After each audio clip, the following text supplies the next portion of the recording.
Hey everyone, welcome back to our channel ESF Standards. In this lecture, we are going to discuss about the important questions of electromagnetic theory. So, subject code BC401. So, in this video, I am going to explain with the two audio languages, Kannada and English. So, because of so many students cannot understand the Kannada, so it will be more helpful to them. Okay.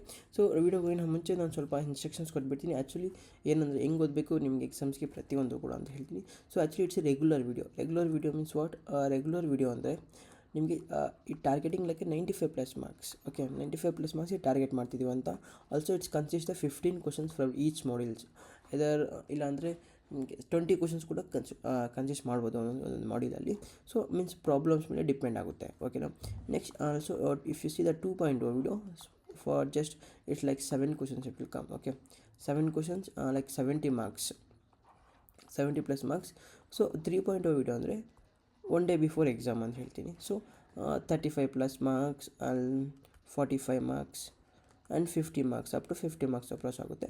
So ಇದ್ರಲ್ಲಿ ಬಂದುಬಿಟ್ಟು 5 questions, only 5 or 4 questions ಆಯಿತಾ. So ಇಷ್ಟು questions ನಾವು target ಮಾಡ್ತಾ ಇರ್ತೀವಿ. So ಇದರಿಂದ ಆಯಿತಾ. So 2.0 video ಬಂದುಬಿಟ್ಟು ನಾವು ಇಟ್ಸ್ ವೆಡ್ನೆಸ್ಡೇ, ನಾವು we are uploading the Wednesday. I think between 11:30 video will be uploaded. So ಇದು ನೋಡಿದ್ರೆ 2.0 ವಿಡಿಯೋ ಬಂದುಬಿಟ್ಟು ಫ್ರೈಡೇ. ಸೊ ಫ್ರೈಡೇ ವಿಡಿಯೋನ ಅಪ್ಲೋಡ್ ಆಗಿರುತ್ತೆ. ಸೊ 3.0 ವಿಡಿಯೋ ಬಂದುಬಿಟ್ಟು ಸಾಟರ್ಡೆ. ಸೊ ಆ್ಯಕ್ಚುಲಿ ಸಾರಿ ಸ್ಟೂಡೆಂಟ್ಸ್, ನಿಮಗೆಲ್ಲರಿಗೂ ಲೈಕ್ CSC ಸ್ಟ್ರೀಮ್ ಥರ ಆನ್ಸರ್ಸು ಬರೆದು ಅಪ್ಲೋಡ್ ಮಾಡೋಕ್ಕಾಗಿಲ್ಲ. ಸೊ ನಾನು ವೆರಿ ಸೂನ್ ಅಪ್ಲೋಡ್ ಮಾಡ್ತೀನಿ. ಈ ಸಬ್ಜೆಕ್ಟ್ಗೂ ನಾನು ಆನ್ಸರ್ಸ್ ಬರೆದ್ಬಿಟ್ಟು ಸಪ್ರೇಟಾಗಿ ಅಪ್ಲೋಡ್ ಮಾಡೋಕ್ಕೆ ಟ್ರೈ ಮಾಡ್ತೀನಿ. ಓಕೆನಾ. So it's basically regular video ಆಯಿತಾ, ರೆಗ್ಯುಲರ್ ವಿಡಿಯೋ. ಸೊ ಆ್ಯಕ್ಚುಲಿ ನಿಮಗೆ ನಿಮ್ಮ ಸೀನಿಯರ್ಸ್ ಅವರು ಮೇಕಪ್ ಎಕ್ಸಾಮ್ ಇತ್ತು ಅವ್ರಿಗೆ. ಸೊ ಮೇಕಪ್ ಎಕ್ಸಾಮಲ್ಲಿ ನಿಮಗೆ 70 ಮಾರ್ಕ್ಸ್ ಈಸಿಯಾಗಿ ಬಂದಿತ್ತು ನಮ್ಮ ವೀಡಿಯೋಸಿಂದ. ಸೊ ನಿಮ್ಗೆ ಎಲ್ಲಿ ಬೇಕಾದರೂ ಯೂಟ್ಯೂಬ್ ವೆಬ್ಸೈಟ್ ಎಲ್ಲನೂ ಹೋಗ್ಬಿಟ್ಟು ಗೂಗಲಲ್ಲಿ ಸರ್ಚ್ ಮಾಡಿದ್ರು ಕೂಡ ಎಲೆಕ್ಟ್ರೋಮ್ಯಾಗ್ನೆಟಿಕ್ ಥಿಯರಿ ಇಂಪಾರ್ಟೆಂಟ್ ಕ್ವಶನ್ ಅಂದರೆ ನಮ್ಮದು ಬರುತ್ತೆ. ಸೊ ಅಲ್ಲಿ ನಿಮಗೆ ಆ ವಿಡಿಯೋ ಕಾಣಿಸುತ್ತೆ, ಅಲ್ಲಿ ತೊಗೊಂಬಿಟ್ಟು ನೀವು ರೆಫರ್ ಮಾಡ್ಬೋದು ಎಕ್ಸಾಮ್ಗೆ. ಸೊ ಈ ಸಬ್ಜೆಕ್ಟು ಪ್ರತಿಯೊಬ್ಬರು 90+. ಈ ಸರಿ ಟಾರ್ಗೆಟ್ ನಮ್ದು ಬಂದುಬಿಟ್ಟು 100/100 ತೆಗಿಬೇಕು ಅಂತ ಈ ಸಬ್ಜೆಕ್ಟಲ್ಲಿ. ಸೊ ಆದರೆ ನಮಗೆ ಬೇಸಿಕಲಿ ಎಲ್ಲಿ ಕಟ್ ಆಫ್ ಆಗುತ್ತೆ ಮಾರ್ಕ್ಸ್ ಬಂದುಬಿಟ್ಟು ಪ್ರಾಬ್ಲಮ್ಸಿಂದ. ಸೊ ಪ್ರಾಬ್ಲಮ್ಸ್ ಕೂಡ ನಾನು ಈ ಸರಿ ಪ್ರಾಬ್ಲಮ್ಸ್ ಪ್ರತಿಯೊಂದು ಬರೆದುಬಿಟ್ಟು ಪೇಸ್ಟ್ ಮಾಡ್ತೀನಿ. No need to word, just ನೀವು ಒಂದೇ ಇರೋದು ನಾನು ಎಲ್ಲ ಸೋರ್ಸ್ ಕೊಟ್ಟಿದ್ದೀನಿ. ನೀವು ಎಕ್ಸಾಮ್ಗೆ ಅದನ್ನೇ ಮೀನ್ಸ್ ಆನ್ಸರ್ಸ್ನ ಹುಡುಕ್ಬಿಟ್ಟು ಆನ್ಸರ್ಸು ಅಪ್ಲೋಡ್ ಮಾಡ್ತೀನಿ ಹತ್ರದಲ್ಲೇ. ಸೊ ಆನ್ಸರ್ ಇದನ್ನೇನು ಪ್ರಾಕ್ಟೀಸ್ ಮಾಡಬೇಕು ಅಷ್ಟೇ ಎಕ್ಸಾಮ್ಸ್ಗೆ ಇರೋದು. ಓಕೆ, ಆ್ಯಕ್ಚುಲಿ ಇಂಟರ್ನಲ್ಸ್ಗೆಲ್ಲ ಓದಿರ್ತೀರ, ಇಟ್ಸ್ ಓಕೆ ಅಂತ. ಸೊ ಈ PDF ಏನಿಲ್ಲ, ಪ್ರತಿಯೊಂದು ಬೇಕು ಅಂದರೆ ಆ್ಯಕ್ಚುಲಿ ನಿಮ್ಗೆ ಏನಿಲ್ಲ, ಜಸ್ಟ್ ESF ಸ್ಟ್ಯಾಂಡರ್ಡ್ಸ್ ಅಂತ ಕ್ರೋಮೋ, ಫೈರ್ಫಾಕ್ಸ್, ಸಫಾರಿ ಎಲ್ಲೋ ಒಂದು ಸರ್ಚ್ ಮಾಡಿ. ಸೊ ಲಾಗಿನ್ ರಿಜಿಸ್ಟರ್ ಸ್ವಲ್ಪ ಇಲ್ಲಿ ಇವಾಗ ಸ್ವಲ್ಪ ಆ ಕಡೆ ಈ ಕಡೆ ಇದ್ದಾವೆ. ಸೊ ಫಿಕ್ಸ್ ಮಾಡೋಕ್ಕೆ ವೆರಿ ಬೇಗ ನೋಡ್ತೀವಿ ಆಯಿತಾ. ಇದು ಯಾವುದು ಪರ್ಚೇಸ್ ಮಾಡೋಕ್ಕೆ ಹೋಗ್ಬೇಡಿ. ಸೊ ಫ್ರೀ ಕೋರ್ಸಸ್ ಅಂತ ಇರುತ್ತೆ, ಎಕ್ಸ್ಪ್ಲೋರ್ ನಾವು ಅಂತ ಹೊಡಿಬೋದು. So study materials important questions ಇಲ್ಲಿ ಏನಿದೆ, ಈ ವಿಡಿಯೋ ಕೂಡ ಇಲ್ಲಿ ಅಪ್ಲೋಡ್ ಆಗಿರುತ್ತೆ. ಮೀನ್ಸ್ ಸ್ವಲ್ಪ ಲೇಟಾಗಿ ಅಪ್ಲೋಡ್ ಆಗುತ್ತೆ. ಸೊ ಸ್ಟಡಿ ಮೆಟೀರಿಯಲ್ ಕೂಡ ಸ್ವಲ್ಪ ಲೇಟಾಗಿ ಅಪ್ಲೋಡ್ ಆಗುತ್ತೆ. ಆನ್ಸರ್ಸ್ ಕೂಡ ಅಷ್ಟೇ ಇಲ್ಲಿ ಅಪ್ಲೋಡ್ ಆಗುತ್ತೆ. ಸೊ ಇಲ್ಲಿ ನೋಡ್ತಾ ಇರ್ಬೋದು, ನೀವು ಅಪ್ಡೇಟ್ ಆಗಿರಿ. ಸೊ ನಮ್ಮ ಇನ್ಸ್ಟಾಗ್ರಾಮ್, ವಾಟ್ಸಪ್ ಏನಿದೆ, ಟೆಲಿಗ್ರಾಮ್ ಚಾನಲ್ಸ್ ಪ್ರತಿಯೊಂದು ಲಿಂಕ್ ಕೆಳಗಡೆ ಕೊಟ್ಟಿರ್ತೀನಿ. ಅವ್ರನ್ನ ಜಾಯ್ನ್ ಆಗಿಬಿಟ್ಟು ಇದ್ರ ಕೂಡ ಲಿಂಕ್ ಕೆಳಗಡೆ ಕೊಟ್ಟಿರ್ತೀನಿ. ಸೊ ಅದರಿಂದ ನೋಡಿಕೊಂಡು ಆರಾಮಾಗಿ ಅಪ್ಡೇಟ್ ಆಗಿದೆ ಆಯಿತಾ. ಸೊ ಯಾವುದು ಕೋರ್ಸಸ್ ಪರ್ಚೇಸ್ ಮಾಡೋಕೆ ಹೋಗ್ಬೇಡಿ ನಾನು ಹೇಳೋವರೆಗೂ ಆಯಿತು. ಸೊ ನೆಕ್ಸ್ಟ್ ಇಂಪಾರ್ಟೆಂಟ್ ಕ್ವಶನ್ಸು ನಾವು ಮಾಡ್ಯೂಲ್ 1 ಹೋಗೋಣ.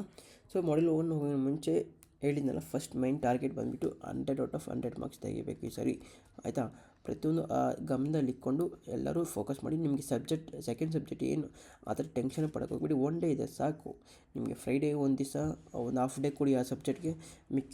ಮಿಕ್ಕಿದ ಪ್ರತಿಯೊಂದಕ್ಕೂ ಇನ್ನು 4 ಡೇಸ್ ಇದೆ. ಅದಾದಮೇಲೆ ನೆಕ್ಸ್ಟ್ ಬಂದುಬಿಟ್ಟು ಸೊ ಅದಾದಮೇಲೆ ನೆಕ್ಸ್ಟ್ UH ಒನ್ ಡೇ ಇದೆ. ಸೊ ಅದಾದಮೇಲೆ ತಿರ್ಗಾ 4 ಡೇಸ್ ಇದೆ. So no need to worry about second subject ಅಷ್ಟೇ ಅಲ್ಲ, ಸೆಕೆಂಡ್ ಸಬ್ಜೆಕ್ಟ್ ನಾನು ಕ್ವಶನ್ ವಿತ್ ಆನ್ಸರ್ ಪ್ರತಿಯೊಂದು ಪ್ರೊವೈಡ್ ಮಾಡ್ತೀನಿ. No need to worry about ಆಯಿತಾ. ಸೊ ಇದ್ರ ಸಬ್ಜೆಕ್ಟ್ ಮೇಲೆ ಫೋಕಸ್ ಮಾಡಿ ಆಯಿತಾ. ಸೊ ಮಾಡ್ಯೂಲ್ 1 ಹೋಗೋಣ. Student next spherical coordination system within details. State Coulomb's law of force between the 2 points charges of indicate the units of quantities in data. Next, define the electric field intensity. Derive the expression of electricity field intensity due to infinite line charge. Define the point charge using Coulomb's law. Derive the expression electric field intensity point charge. Very important ಆಗುತ್ತೆ. Spherical coordination very important ಆಗುತ್ತೆ. ಇಷ್ಟು ಕೂಡ very important ಆಗಿರುತ್ತೆ. So ಇನ್ನೇನಿದೆಲ್ಲ part ಇದೆಲ್ಲ ಬಂದುಬಿಟ್ಟು 4 questions ಇದ್ದಾವೆ. 4 ಕ್ವಶನ್ಸಲ್ಲಿ ನಿಮಗೆ in case paper easy ಬಂದರೆ ನಿಮಗೆ 14 ಮಾರ್ಕ್ಸ್ ಇಲ್ಲೇ ಬರ್ಬೋದು. ಇನ್ ಕೇಸ್ ಟಫ್ ಬಂದರೂ ಕೂಡ ಇಲ್ಲಿ 7 ಮಾರ್ಕ್ಸ್ ಬಂದೇ ಬರುತ್ತೆ. ಸೊ ಇಟ್ 7 ಮಾರ್ಕ್ಸ್ ಫಿಕ್ಸ್ ಆಗಿರುತ್ತೆ. ಸೊ 4 ಕ್ವಶನ್ಸು ತುಂಬ ದೊಡ್ಡದೇನಲ್ಲ. ಸೊ ಪ್ರತಿಯೊಬ್ಬರು ಓದೋಕ್ಕೆ ಟ್ರೈ ಮಾಡಿ, ನಿಮಗೆ ಆಗುತ್ತೆ ಓದಿರಿ ಆಯಿತಾ. ಸೊ ಈ 4 ಕ್ವಶನ್ಸಲ್ಲಿ ಒಂದು ಕ್ವಶನ್ ಮಾತ್ರ ಫಿಕ್ಸ್ ಆಗಿರುತ್ತೆ. ಸೊ ಆಯಿತಾ. So let's see the problem. So 1 minute revise ಮಾಡಿಬಿಡಿ ಇನ್ನೊಂದು ಸರಿ. State and explain spherical coordination system ಇದು ವೆರಿ ಇಂಪಾರ್ಟೆಂಟ್ ಆಗಿರುತ್ತೆ. ಮತ್ತು ಕೂಲಮ್ಸ್ ಲಾ ಮೇಲೆ between two charges indicate very important ಆಗಿರುತ್ತೆ. Quantities invalid very important. Quantities invalid very important ಆಗಿರುತ್ತೆ. Electric field intensity it's also very important. Okay, next go. So ಪ್ರಾಬ್ಲಮಲ್ಲಿ ಏನಿಲ್ಲ, just simple two charges problem ಇದು.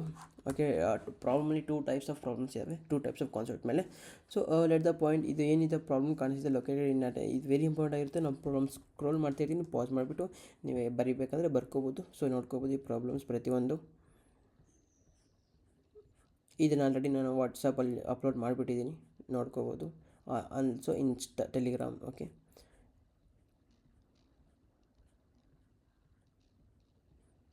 ಇದು ನಾನು ಇನ್ಸ್ಟಾಗ್ರಾಮಲ್ಲಿ ಏನಿದೆ ಮೆನ್ಷನ್ ಮಾಡಿ ಹಾಕ್ಬಿಡ್ತೀನಿ ಇದನ್ನು. ಸೊ ಪಾಸ್ ಮಾಡ್ಕೊಂಡು ನೋಡ್ಕೋಬೋದು ನಿಮ್ಗೆ ಯಾರಿಗಾನ ಬೇಕಾಗಿದ್ದರೆ. ಸೊ ಲೆಟ್ಸ್ ಕೊಡೋದು ಮಾಡಿಲ್ಟು ಆಯಿತಾ.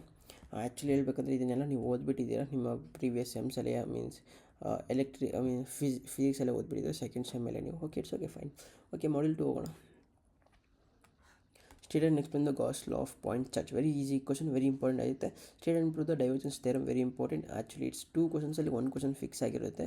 ಸೊ ಬಟ್ ಓಕೆ, ನಾನು ಇಲ್ಲಿ 4 ಕ್ವಶನ್ಸ್ ಕೊಟ್ಟಿದ್ದೀನಿ ಬಿಕಾಸ್ ಆಫ್ ನೀವು ಓದಬೇಕು, ಮೀನ್ಸ್ ಯಾರೂ ಔಟ್ ಆಫ್ ವರ್ಡ್ಸ್ ಲೆಸ್ ತೊಗೋಬಾರ್ದು ಅಂದ್ಬಿಟ್ಟು. ಓಕೆನಾ. Obtain the expression of electric field intensity infinite line charge of along with Z axis having the uniform charge of a P, ಆಯಿತಾ, using of Gauss law. Okay, very important ಆಗಿರುತ್ತೆ.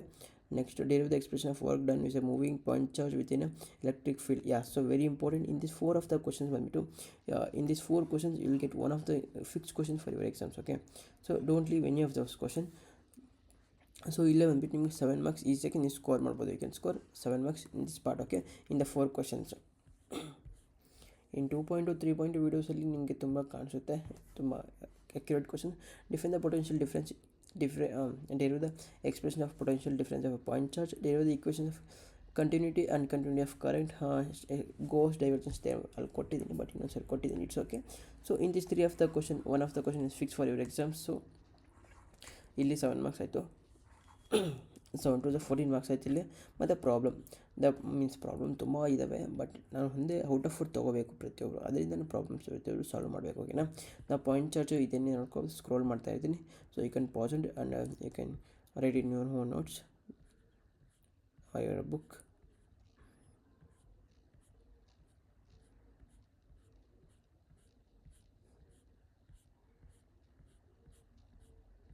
So model 3 ಹೋಗೋಣ.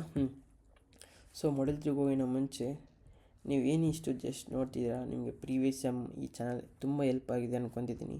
Means ESF ತುಂಬ help ಮಾಡಿದೆ ನಿಮಗೆ, ಪ್ರತಿಯೊಬ್ಬರಿಗೂ ನಿಮ್ಮ exams pass ಮಾಡೋದ್ರಲ್ಲಿ ಪ್ರತಿಯೊಂದು ಕೂಡ. ಸೊ ಇವಾಗ ನೀವು ಜಸ್ಟ್ ಮಾಡಬೇಕಾಗಿರೋದು ಏನೂ ಇಲ್ಲ, ನಮಗೆ ಇದೇ ಥರ ಸಪೋರ್ಟ್ ಮಾಡ್ತಾ ಇರಬೇಕು. ಇನ್ನೊಂದು, ನಾನು ಈ ವಿಡಿಯೋಗೆ 2.2 ವೀಡಿಯೋ ಮಾಡಬೇಕು ಅಂದರೆ ಜಸ್ಟ್ 1K ಲೈಕ್ ನಾನು ಟಾರ್ಗೆಟ್ ಇಕ್ತಿದ್ದೀನಿ. 1K ಲೈಕ್ ಯಾವಾಗ ಕಂಪ್ಲೀಟ್ ಆಗುತ್ತೆ ನಾನು 2.2 ವೀಡಿಯೋ ಮಾಡಿಬಿಡ್ತೀನಿ. ಓಕೆನಾ. So also one more thing ಏನಂದರೆ, ಸಬ್ಸ್ಕ್ರೈಬ್ ಮಾಡಿ, ಲೈಕ್ ಮಾಡಿ, ಆಯಿತಾ. ಸಬ್ಸ್ಕ್ರೈಬ್ ಮಾಡಿದ್ರೆ ನೀವು ಏನಿದ್ದೀರಲ್ಲ ಪ್ರತಿಯೊಬ್ಬರು ನೋಡ್ತೀರಾ, ಅಷ್ಟು ಮೋಟಿವೇಶನ್ ಸಿಗುತ್ತೆ ನಮಗೆ ಫಾರ್ ಫರ್ದರ್ ವೀಡಿಯೋಸ್, ಆಯಿತಾ.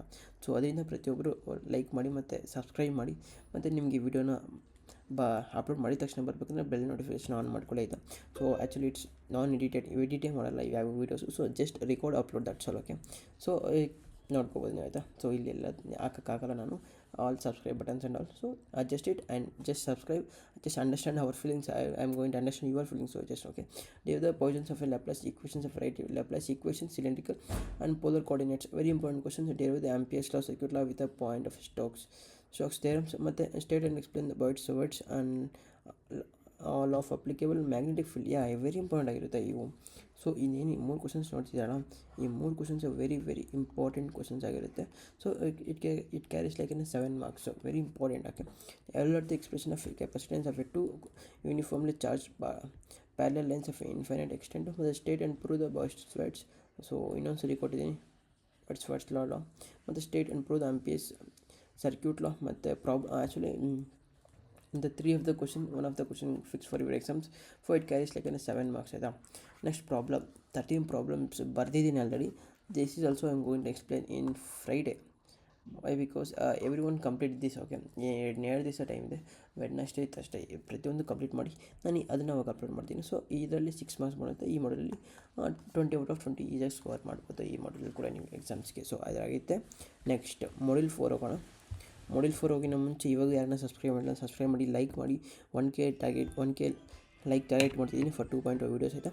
So state and explain the force between the differential current elements, obtain the expressions of magnetic force between differential current elements, derive the expression of Lorentz for equations, force equation, obtain the magnetic boundary conditions of interface between the different magnetic materials. So very easy questions ಇದು. ಹೇಳಬೇಕಂದ್ರೆ answers ತುಂಬ ಈಸಿಯಾಗಿ ಸಿಗುತ್ತೆ ನಿಮಗೆ. So in this 3 of the question 1 question is fix for your exams ಆಯಿತಾ. So 1 question ಆಗುತ್ತೆ. So it like carries 7 marks. Define the current element to derive the equation force of a differential current element of magnetic field. Very important ಆಗಿರುತ್ತೆ ಈ questions ಕೂಡ ಅಷ್ಟೇ. So problem ನಿಮಗೆ ತುಂಬ carry ಆಗುತ್ತೆ. Means 2 questions ಪ್ರಾಬ್ಲಮಿಂದನೇ ಬರೋ chances ತುಂಬ ಇದೆ. ಸೊ ಅದರಿಂದ ನೋಡ್ಕೊಳ್ಳಿ, ಎಕ್ಸಾಮ್ಸ್ಗೆ ವೆರಿ ಇಂಪಾರ್ಟೆಂಟ್ ಆಗುತ್ತೆ. ಇಲ್ಲೇ 14 ಮಾರ್ಕ್ಸ್ ಬರೋ ಚಾನ್ಸಸ್ ತುಂಬ ಇರುತ್ತೆ ಪ್ರಾಬ್ಲಮಿಂದ. ಪ್ರಾಬ್ಲಮ್ ಬಂದುಬಿಟ್ಟು ನಾನು ಫ್ರೈಡೇ ಅಪ್ಲೋಡ್ ಮಾಡ್ತೀನಿ. ಸೊ ಥ್ರೂ ವೀಡಿಯೋಸ್ ಆರ್ ಇನ್ಸ್ಟಾಗ್ರಾಮಲ್ಲಿ ನಿಮಗೇನು ಜಸ್ಟ್ ಅಪ್ಲೋಡ್ ಮಾಡಿ ಪೇಸ್ಟ್ ಅಲ್ಲಿ ಮೆನ್ಷನ್ ಮಾಡಿರ್ತೀನಿ. ಸೊ ಅಲ್ಲಿಂದ ನೀವು ನೋಡ್ಕೊಳ್ಳಿ ಆಯಿತಾ. ಸೊ ಮಾಡ್ಯೂಲ್ 5 ಹೋಗೋಣ. Module 5 starting from the Maxwell equation, derive the wave equation of sinusoidal wave, good dielectric medium, and what is the inconsistency Ampere's law with the consistency equation, derives modifies Ampere's law and by Maxwell's time varying fields. Very important ಆಗಿರುತ್ತೆ ಇದು ಕೂಡ, ತುಂಬ important. State and explain Poynting theorem ಆಯಿತಾ. Poynting ಅಲ್ಲ. So ಈ 3 ಕ್ವಶನ್ಸಿಂದ 1 question ಮಾತ್ರ ಎಕ್ಸಾಮ್ಸ್ಗೆ ಬರೋದು ತುಂಬ ಚಾನ್ಸ್ ತುಂಬ ಇದ್ದಾವೆ. ಸೊ ಬಂದೇ ಬರುತ್ತೆ, ತುಂಬ ಅಲ್ಲ. ಸೊ ಫಿಕ್ಸ್ ಕ್ವಶನ್ ಆಗಿರುತ್ತೆ. ಸೊ ಆಯಿತಾ, ಫಾರ್ 7 ಮಾರ್ಕ್ಸ್ ಇಲ್ಲಿಂದ ನಾನು ಕ್ಯಾರಿ ಆಗಿಬಿಡುತ್ತೆ. So next derive the modified Ampere's law of Maxwell of time varying fields, derive the integral and point from Faraday's law ಆಯಿತಾ. Next state and explain the Faraday's law and electromagnetic induction, very important ಆಗುತ್ತೆ. State and explain the Poynting theorem ಆಯಿತಾ. Derive the modified Ampere's law Maxwell ಮೇಲೆ ನಾವು ಕೊಟ್ಟಿದ್ದೆ, it's okay. derive the modified Ampere's law, Maxwell varying fields, derive the general equations electromagnetic fields. Problem ಒಂದೇ ಬರುತ್ತೆ. So 6 ಮಾರ್ಕ್ಸ್ಗೆ. So 6 marks problem. So ಇದು upload ಮಾಡೋದು Friday ಬಂದುಬಿಟ್ಟು ಅಪ್ಲೋಡ್ ಮಾಡ್ತೀನಿ. ನಿಮ್ಗೆ ಇನ್ಸ್ಟಾಗ್ರಾಮಲ್ಲಿ ಅಪ್ಲೋಡ್ ಮಾಡೋದು, ಮೀನ್ಸ್ ಈ ಪೇಜಲ್ಲಿ ಸೆಂಡ್ ಮಾಡಿರ್ತೀನಿ. ಸೊ ಪೇಜಲ್ಲಿ ನೋಡಿಕೊಂಡು ಇಲ್ಲ ಆನ್ಸರ್ಸ್ ಪ್ರತಿಯೊಂದು ನೋಡ್ಕೊಳ್ಳಿ. PDF ಬೇಕಾದರೆ ಸ್ಟೋರಿಯಲ್ಲಿ ಹಾಕಿರ್ತೀನಿ. ಅಲ್ಲಿ ಸ್ಟೋರಿ ಕೆಳಗಡೆ ಇಲ್ಲಿ ಹೈಲೈಟ್ಸ್ ಅಂತ ಇರುತ್ತಲ್ಲ, ಹೈಲೈಟ್ಸಲ್ಲಿ ಬಂದುಬಿಟ್ಟು ಹೈಲೈಟ್ಸ್ ಇರುತ್ತಲ್ಲ, ಆ ಹೈಲೈಟ್ಸ್ ಬಂದುಬಿಟ್ಟು ಲಿಂಕ್ ಹಾಕಿರ್ತೀನಿ. ಆ ಲಿಂಕಿಂದ PDF ನೋಡ್ಕೊಬೋದಿರ್ತೀನಿ ಬೇಕಾದರೆ. ಸೊ ನೆಕ್ಸ್ಟ್ ಇದರಲ್ಲಿ ಏನಿದೆಯಲ್ಲ ಮೀನ್ಸ್ ಸೆಕೆಂಡ್ ಕ್ವಶನ್ಸು, ಇನ್ನು 6 ಕ್ವಶನ್ಸಲ್ಲಿ 1 ಕ್ವಶನ್ ಮಾತ್ರ ಫಿಕ್ಸ್ ಕ್ವಶನ್ಸ್ ಆಗಿರುತ್ತೆ. ಸೊ ವೆರಿ ಇಂಪಾರ್ಟೆಂಟ್, ಪ್ರತಿಯೊಬ್ಬರು ಓದಕ್ಕೆ ಟ್ರೈ ಮಾಡಿ. ವೈ ಬಿಕಾಸ್ ನಾನು 6 ಕ್ವಶನ್ಸ್ ಏನು ಕೇಳಿದೆ ಅಂದರೆ most of the time they are as like 20 marks for only the theory questions ಅಂತ ಕೇಳೋ ಚಾನ್ಸ್ ತುಂಬ ಇರುತ್ತೆ. ಸೊ ಅದರಿಂದ numericals doubt, but also numericals ಕೊಟ್ಟಿದ್ದೀನಿ, ಓದಕ್ಕೆ ಟ್ರೈ ಮಾಡಿ ಆಯಿತಾ. ಸೊ ಈ ಮಾಡ್ಯೂಲ್ 5 ಕೂಡ 20/20 ಮಾರ್ಕ್ಸ್ ತೊಗೋಬೋದು ಈಸಿಯಾಗಿ ನಿಮ್ಮ ಎಕ್ಸಾಮ್ಸ್ಗೆ. ಸೊ ಆಯಿತಾ. ಸೊ ಸ್ಟೂಡೆಂಟ್ಸ್ ನೋಡಿ, ಇಷ್ಟೆಲ್ಲ ನೋಡಿದ್ರೆ ಇಲ್ಲಿವರೆಗೂ ನೋಡಿದ್ದೀರ ಅಂದರೆ ನಿಮಗೆ ತುಂಬ ಏನೋ ನಾಲೆಜ್ ಸಿಕ್ಕಿದೆ, ನಿಮಗೆ ಎಕ್ಸಾಮ್ಗೆ ಹೆಲ್ಪ್ ಆಗ್ತಿದೆ. ನಿಮಗೆ ಎಕ್ಸಾಮ್ ಹಾಲಲ್ಲಿ ಓದಿದ ತಕ್ಷಣ ಇದೇ ಕ್ವಶನ್ಸ್ ಬರ್ತಿದೆ ಅಂದರೆ ನಿಮಗೆ ಇದರಿಂದ ಹಾರ್ಡ್ ವರ್ಕ್ ನಮಗೆ 10 ಅವರ್ಸ್ ಇರುತ್ತೆ. ಲಿಟ್ರಲಿ ಹೇಳ್ತೀನಿ 10 ಅವರ್ಸ್ ಇರುತ್ತೆ. ನಿಮಗೆ ಏನು ಕ್ವಶನ್ಸು ಏನು ಪ್ರತಿಯೊಂದು ನೋಡ್ತಿದ್ದೀರಲ್ಲ, ಇಟ್ಸ್ ನಾಟ್ ಈಸಿ ಆಯಿತಾ. ಸೊ ನೀವು ಜಸ್ಟ್ ನೋಡೋದಕ್ಕೆ ನಿಮಗೆ ಈ ಥರ ನಮ್ಮ ಮಾಡೋದಕ್ಕೆ ತುಂಬ ಕಷ್ಟ ಇರುತ್ತೆ ನಮಗೂ ನಮ್ಮ ಟೀಮ್ಗೆ. ಸೊ ನಿಮ್ಮ ಕಡೆಯಿಂದ ಒಂದೇ ಒಂದು ಬೇಕಷ್ಟೇ ನಮಗೆ, ಜಸ್ಟ್ ಒಂದು ಲೈಕ್ ಮಾಡಿ ಸಬ್ಸ್ಕ್ರೈಬ್ ಮಾಡಿ ಅಷ್ಟೇ ಆಗಿರುತ್ತೆ. So thank you.